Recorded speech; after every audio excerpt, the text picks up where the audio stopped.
विशाल जंगल सौंदर्य से हरा भरा, जिसमें कई सारे जीव अपने धुन में मग्न घूम रहे हैं। हवाओं के सुर में पंछियां भी गुनगुना रही हैं। इसी बीच दो गेंडे, माँ और बेटा, एक साथ हंसते हुए अपनी ही बातों में अपनी दुनिया में गुम है। बेटा बोला, माँ चलो ना, कहीं और चलते हैं। न जाने कितने दिनों से बस एक ही जगह पर हूँ, चलो ना कहीं घूमने चले। बच्चे की बात सुनकर माँ बोली, नहीं नहीं बेटा, यहीं पर रहो। बेटे ने तुरंत कहा, पर क्यों माँ, क्यों नहीं? पता है माँ, मेरा भी मन करता है उन पहाड़ों के पीछे जाने का। लगता है जैसे वहां की वादियां मुझे बुला रही हैं। ये सुनकर माँ बोली, नहीं, बुलाने से भी नहीं जा सकते, तुम अभी बहुत छोटे हो। बच्चे ने झट से जवाब दिया, और बड़े होने पर तब तो जा सकता हूं ना। माँ मन ही मन सोचने लगी, कैसे जाने दो इसे। अगर वहां जाके फिर लौट ना पाया तो मैं किसके सहारे जीऊंगी। बेचैन होकर बच्चा बोला, माँ बोलो ना, मैं कुछ पूछ रहा हूँ। देखना माँ, एक दिन मैं बिना बताए चला जाऊंगा। बच्चे की बात सुनकर माँ घबरा गई। अपने बच्चे को खोने के डर से उसे झट से सीने से लगाकर रोने लगी। बच्चे ने माँ से पूछा, तुम रोने क्यों लगी माँ? माँ फिर सोचने लगी कि अब इसे सारी सच्चाई बतानी जरूरी है। उसने कहा, बेटा, कहने को तो ये पूरा जंगल हमारा है, हमारा ही घर है, पर फिर भी हम इंसानों के आगे हार जाते हैं। हर कदम पर खतरा है। एक यही जगह तो है जो थोड़ा सुरक्षित है। बच्चे ने चौंक कर कहा, खतरा? कैसा खतरा माँ? माँ बोली, खतरा बेटा, हमारे हर कदम पे रुके हैं वो राक्षस। हाथों में हथियार लिए छुपे हैं हमें मारने के लिए। वो राक्षस जो हमारे सिंह के लिए हमें मारना चाहते हैं। ये बोलते बोलते माँ की आंखों में फिर से आंसू आ गए।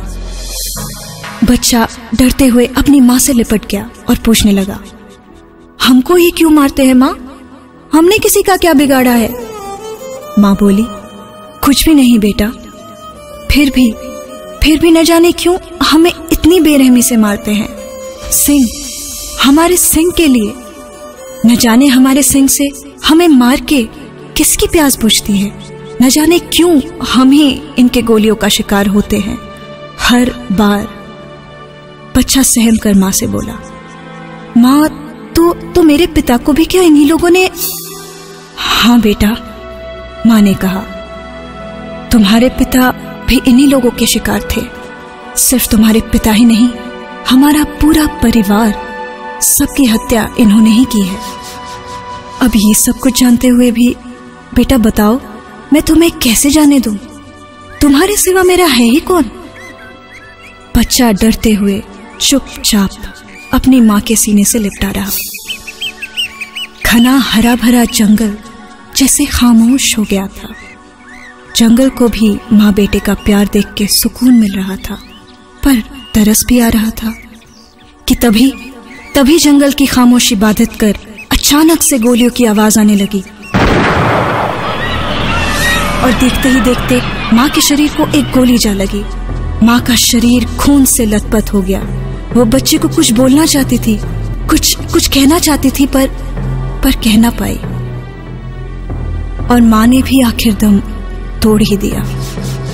थोड़ी ही देर में वो राक्षस बच्चे के सामने से उसी के माँ का सिंग काट कर ले गए, और बच्चा चीखने के अलावा कुछ ना कर पाया।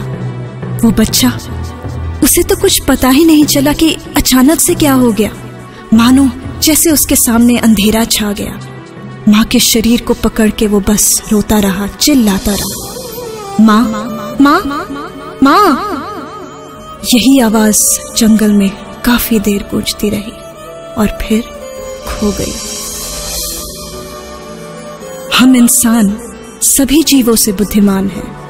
हमारा मन है, सोचने की क्षमता है, भावनाएं हैं, फिर भी हमारे अंदर का राक्षस न जाने क्यों जाग जाता है।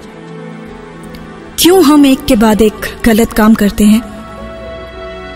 असम का गर्व, भारत का गर्व, हमारा एक सिंग वाला गेंडा, जिसके कारण हम पूरे विश्व में गर्व करते हैं, आज उसी को हम सुरक्षा देने में असमर्थ हैं। इसका जिम्मेवार और शायद अपराधी भी मैं, आप और हमारा सरकार है।